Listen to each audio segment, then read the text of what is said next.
नमस्कार, बहुत बहुत स्वागत है आपका। आप देख रहे हैं यो स्टॉक्स। मैं हूं आपके साथ प्रशांत पांडे और मेरे साथ हैं मेरे सहयोगी विश्व मोहन, और हम दोनों मिलकर आपके तमाम सवालों के जवाब एक्सपर्ट के जरिए जानेंगे। इसके साथ ही बाजार पर अहम रणनीति भी आपके सामने रखेंगे। यही नहीं, आप के जो भी सवाल हैं वो आप हम तक कैसे पहुंचा सकते हैं, सबसे पहले वो तौर तरीके जान लीजिए। तो आप अपने सवाल भेजने के लिए स्क्रीन के एक हिस्से में लगातार देखेंगे कि कुछ अहम जरिया आपको दिख रहा होगा। एक सबसे पहले नंबर, इस नंबर पर मैसेज करके, व्हाट्सएप करके, कॉल करके आप अपने सवाल हम तक भेज सकते हैं। यही नहीं, सोशल मीडिया पर भी आप अपने सवाल भेजिए और यूट्यूब पर भी लाइव कमेंट करते हुए, शो देखते हुए आप अपने सवाल भेज सकते हैं। हम आपके सवालों को शामिल करेंगे, लेकिन याद रखिए जब भी कोई सवाल भेजिए स्पष्ट भेजिए और नजरिया जरूर बताइए। लॉन्ग टर्म, शॉर्ट टर्म, जो भी आपका नजरिया है वो सबसे मायने हैं, वरना वो सवाल अधूरा माना जाएगा और हमें न चाहते हुए भी आपके सवालों को छोड़ना होगा। चलिए जरा बाजार पर एक निगाह डाल लेते हैं। अच्छी शुरुआत हुई थी बाजार की, लेकिन अब ऊपरी स्तरों से बाजार हल्का होता हुआ 23,750 के पास निफ्टी। बैंक निफ्टी की अगर हम बात करें 51,230 के पास इस वक्त नजर आता हुआ। और आज की अगर निफ्टी के टॉप गेनर्स की बात करें तो एसबीआई लाइफ इस वक्त लगभग 1.5% की तेजी, बीपीसीएल लगभग 1% से ज्यादा मजबूत, मारुति सुजुकी, अडानी पोर्ट्स, कोल इंडिया जैसे स्टॉक्स में लगभग 1% की मजबूती नजर आ रही है। दबाव कहां है? एशियन पेंट्स में लगभग 1% की गिरावट यहां पर। ब्रिटानिया ½ % टूटता हुआ। ट्रेंट, एचयूएल, इंडसइंड बैंक जैसे स्टॉक्स भी आज ½ % कमजोर। एडवांस डिक्लाइन रेशियो भी आज बाजार के जो स्टॉक स्पेसिफिक एक्शन जैसा होना चाहिए था उसकी ओर इशारा नहीं कर रहा। 909 शेयर फिलहाल ऐसे हैं जो कि हरे निशान में हैं और डिक्लाइन का पलड़ा भारी है। 1585 शेयर ऐसे हैं जो कि इस वक्त दबाव में हैं। चलिए हमारे साथ आज की चर्चा में जो दो बेहद खास एक्सपर्ट जुड़ रहे हैं उनसे मैं परिचय करा दूं। हमारे साथ आज हैं मेरे एसेट शेयर खान के विनोद मोदी और 5 पैसा कैपिटल के सचिन गुप्ता। आप दोनों का बहुत बहुत स्वागत। सचिन, सबसे पहले मैं आपके पास आना चाहूंगा। शुरुआत तो अच्छी हुई थी, लग रहा था कि बाजार मजबूती पकड़ेगा, लेकिन अब थोड़ा हल्का होता हुआ। और जैसे मैंने कहा कि इंडेक्स स्तरों पर अगर हल्कापन नजर आ रहा है, लेकिन स्टॉक स्पेसिफिक एक्शन भी वैसा नहीं है जैसा उम्मीद बाजार ने दिखाई थी। फिलहाल बताइए इंडेक्स स्तरों पर किस तरह की रणनीति लेकर चलनी चाहिए? जी very good morning Prashant ji. Well देखिए, इंडेक्स लास्ट 2 to 3 डेज से ना एक रेंज में ट्रेड होते हुए नजर आ रहा है। निफ्टी हो या बैंक निफ्टी हो, हायर साइड्स में जो है वो सस्टेन होते हुए मोमेंटम्स नजर आ नहीं रहे हैं। आज के ट्रेडिंग सेशंस में भी एक अच्छी पॉजिटिव ओपनिंग देखी थी और उसके बाद में एक अच्छा स्ट्रेंथ जो है वो नजर आ रहा था इनिशियल आवर में, बट उसके बाद में जो है वो एग्जॉस्ट होते हुए नजर आए हैं सारे गेन्स और अभी जो है मार्केट फ्लैट होता हुआ नजर आ रहा है। वेल निफ्टी पर अगर फोकस करें तो हायर साइड में डेली चार्ट्स पर एक रेजिस्टेंस बना हुआ 23,850 पर, एंड पिछले 2 से 3 ट्रेडिंग सेशन से अराउंड दैट लेवल से ही जो है वो निफ्टी में रिवर्सल आता हुआ दिखाई दे रहा है। इवन आज के ट्रेडिंग सेशंस में भी अराउंड 23,854 के आसपास के हाईज लगे और उसके बाद में फिर एक मुनाफा वसूली यहाँ पर हावी होती हुई नजर आई है। तो मुझे लग रहा है 23,850 एक इंपॉर्टेंट मार्क रहेगा निफ्टी के लिए। यहाँ पर 200 डीएमएस का एक रेजिस्टेंस बना हुआ है और वो लेवल्स ब्रेक होने के बाद में फर्दर अपवर्ड मोमेंटम करीब 24,000 और 24,100 तक के लिए हम निफ्टी में एक्सपेक्ट कर सकते हैं। While on the down side में अगर हम देखें तो 23,500 के आसपास में एक अच्छा सपोर्ट बना हुआ है। वेल ऑलरेडी आज मंथली एक्सपायरी का डे है तो स्लाइड मुझे लग रहा है साइडवेज मोमेंटम्स यहाँ पे कंटिन्यू रहेगा।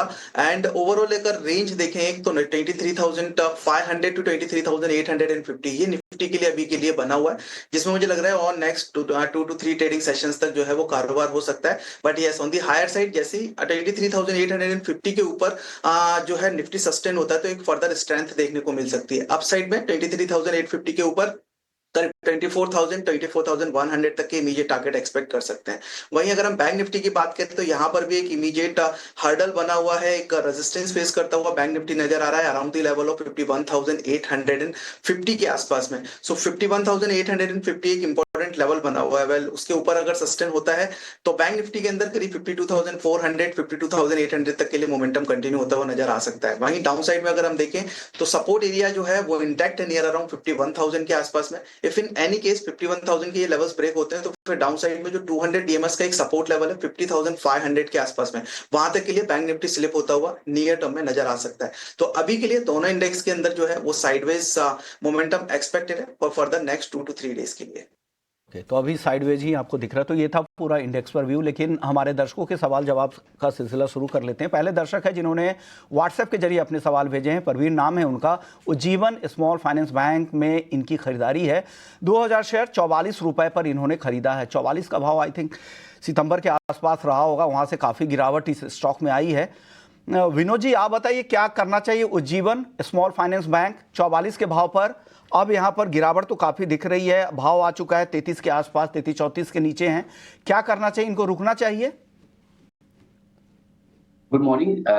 उज्जीवन डेफिनेटली उज्जीवन की जब कंपनी की बात करें, एक क्वार्टर 2 क्वार्टर से समझे तो परफॉर्मेंस काफी अच्छा नहीं रहा है, क्योंकि सिंपल रीजन ये कि जो माइक्रो फाइनेंस स्पेस में जो हम अभी तक जो पेन देख रहे हैं वो पेन अभी भी कंटिन्यू है, और ये क्वार्टर में भी अनुमान जताई जा रही है कि ये एनबीएफसी कंपनी जिनका खासकर ज्यादा एक्सपोजर ये स्पेस पे हो, वो शायद नंबर्स अच्छे नहीं देंगे। वो बहुत हद तक उज्जीवन पे भी लागू होता है। तो यस, नियर टर्म के हिसाब से हमें नहीं लगता उज्जीवन में आपको किसी प्रकार का आपको पॉजिटिव चीज देखने को मिलेगा। अर्निंग्स आपको सप्रेस रहेंगे, उसका सीधा प्रभाव स्टॉक प्राइस में और दिखा जा सकता है।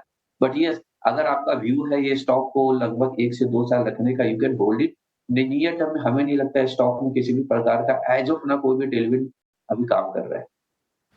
ठीक है, तो ये है राय उज्जीवन स्मॉल फाइनेंस बैंक पे। माणिक हमारे साथ हमारे अगले दर्शक हैं। कहां से बोल रहे हैं माणिक? Good morning. परभणी से बात कर रहा सर। जी बताइए, किस स्टॉक पे आपका सवाल है? सवाल कितने सर, अभी स्विगी मैंने खरीदा है सर, बाय किया है। एक 15 दिन से पहले आईपीओ जब ओपन हुआ था ना, तो ओपन किया। होल्ड कब तक करने का है ये पूछने का है सर आप। ठीक है, नजरिया आपका लॉन्ग टर्म का है? हाँ सर, लॉन्ग टर्म का चाहिए। चलिए विनोद, मैं आपके पास ही आना चाहूँगा। चूंकि हाल फिलहाल की लिस्टिंग है और जाहिर सी बात है इन सब के बीच में बहुत सारे जो इन्वेस्टर्स हैं वो जिस लेवल पे हैं वहाँ से उनको मुनाफा हो रहा है, लेकिन लॉन्ग टर्म का नज़रिया जानना चाहते हैं। बताइए स्विगी में क्या करना चाहिए? और हम देख रहे हैं कि अच्छा जो गेन है वो इनको नज़र आता हुआ। देखिए, ये उभरता हुआ बिजनेस है जिसको हम लोग नीश बिजनेस बोलते हैं। As of now listed space में जोमेटो और ये है, और जेप्टो है। जेप्टो अभी तो हम उसके आकलन नहीं कर सकते हैं, बट अगर दोनों का कंपेयर करें तो Swiggy valuation compare to Zomato अभी भी 30 से 40% सस्ता है, जो मुझे लगता है स्विगी को एज प्रदान करता है। क्योंकि ग्रोथ का जहां तक सवाल पैदा होता है, जो ग्रोथ दोनों कंपनियों की आ रही है, फूड डिलीवरी बिजनेस से ज्यादा जो ग्रोथ आती है वो क्विक कॉमर्स में भी आ रही है, उसका स्पेस काफी बड़ा है।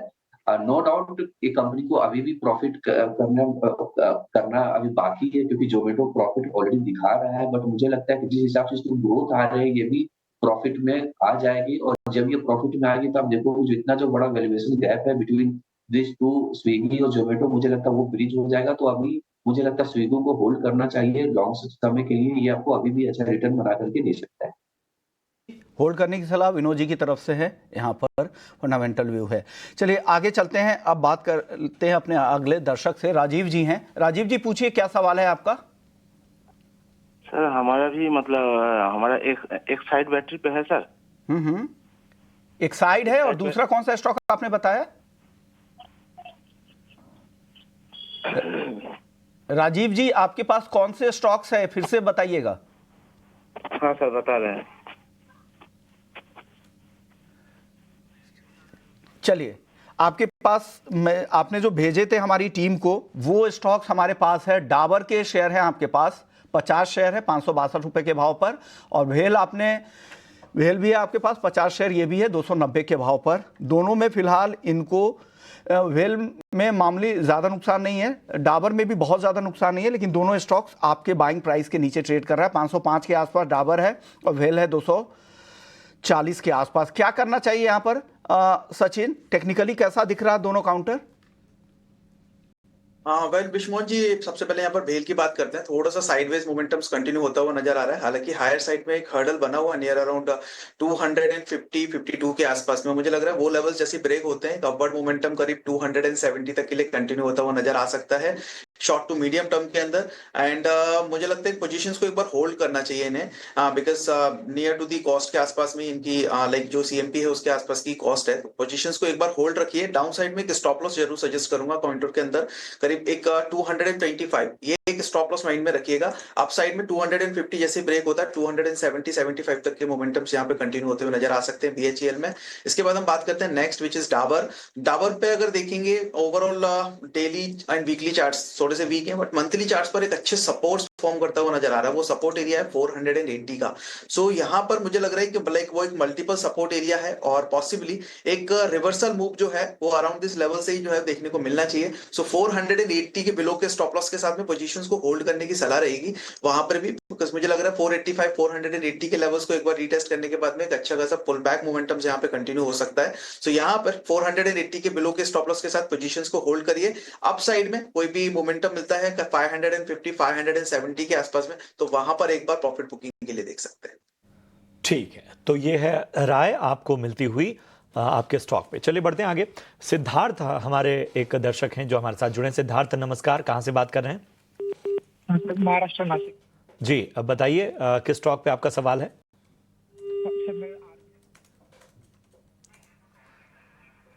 रेल विकास निगम लिमिटेड, आपकी आवाज़ ठीक से नहीं आ रही है, लेकिन जो आपने स्टॉक हम तक भेजा है आरवीएनएल का बताया 475 की खरीदारी है, 5000 शेयर आपके पास हैं। सचिन ज़रा बताएं आरवीएनएल पे क्या राय बन रही है? थोड़ा ऊपरी स्तरों की इनकी खरीदारी है। जी बिल्कुल, मुझे लग रहा है रेजिस्टेंस के आसपास ही इन्होंने खरीदारी की है, बिकॉज हायर साइड में एक हर्डल था करीब 480 उन लेवल्स के आसपास एक मल्टीपल रेजिस्टेंस जोन्स थे, अराउंड दैट लेवल से ही जो है वो प्राइस यहाँ पर स्लिप होते हुए नजर आए हैं। हालांकि डाउन साइड में एक अच्छे सपोर्ट एरियाज बने हुए हैं नियर अराउंड 410 के आसपास में, एंड मुझे लग रहा है पोजीशंस को यहाँ पे होल्ड कर सकते हैं। 410 के बिलो के स्टॉप लॉस के साथ में पोजीशंस में होल्ड रखिए। कोई भी एक थोड़ा सा साइडवेज मोमेंटम कंटिन्यू होने के बाद में पुल बैक मूव आने की पॉसिबिलिटीज लग रही है करीब 470 480 जो कि इनकी कॉस्टिंग है, तो अराउंड दैट लेवल तक के लिए एक बार पुल बैक मोमेंटम कंटिन्यू हो सकता है। तो एक बार पोजीशंस को होल्ड रखिए। अगर 470 480 आता है मुझे लगता है एक बार वापस रिव्यू करना रहेगा स्टॉक को, बिकॉज अगर रेजिस्टेंस ब्रेक नहीं होते तो वहां पर होल्ड लाइक एग्जिट करने की सलाह रहेगी। अदरवाइज अगर रेजिस्टेंस का ब्रेकआउट मिलता है तो फिर अपसाइड पोजीशंस जो है वो करीब 520 530 तक के लिए कंटिन्यू होती हुई नजर आएगी। अभी के लिए होल्ड करिए विद दी स्टॉप लॉस। चलिए और अब शुरू करते हैं अपने अगले सेगमेंट की, ऑप्शंस के चैंपियन की।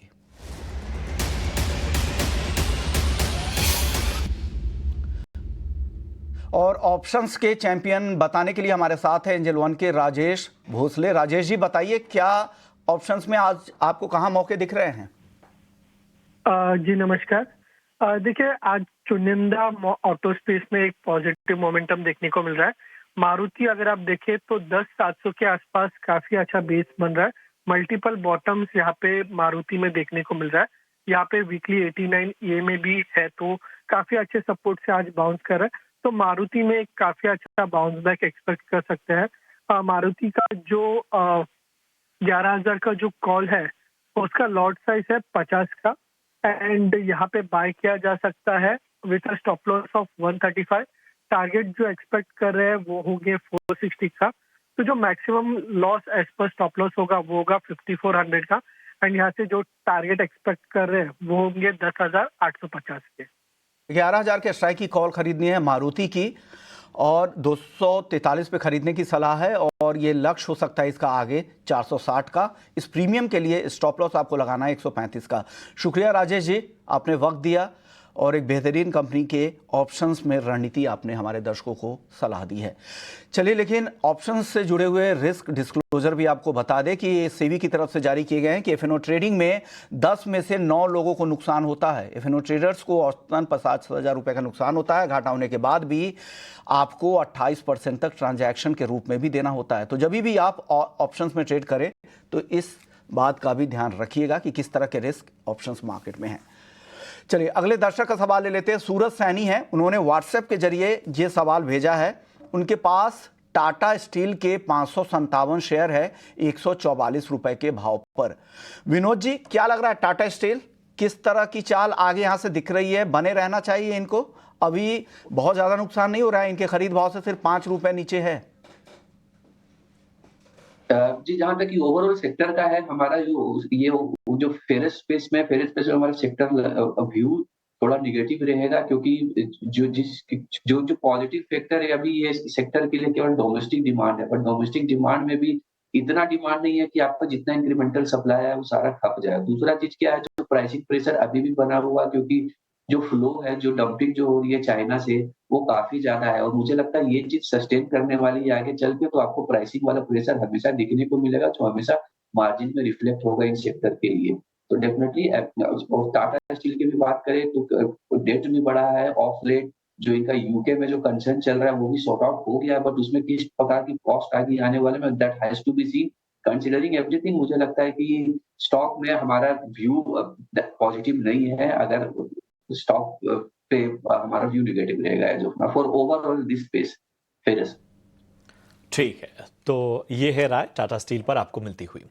बढ़ते हैं कुछ अहम ट्रेंड्स की ओर। अगले साल कौन से शेयरों में शानदार रिटर्न मिल सकते हैं, इस पर ब्लूमबर्ग ने एनालिस्ट्स का एक सर्वे जारी किया है। सर्वे में क्या बातें निकलकर सामने आई हैं, बता रहे हैं शरद दुबे। जी शरद, बताएं।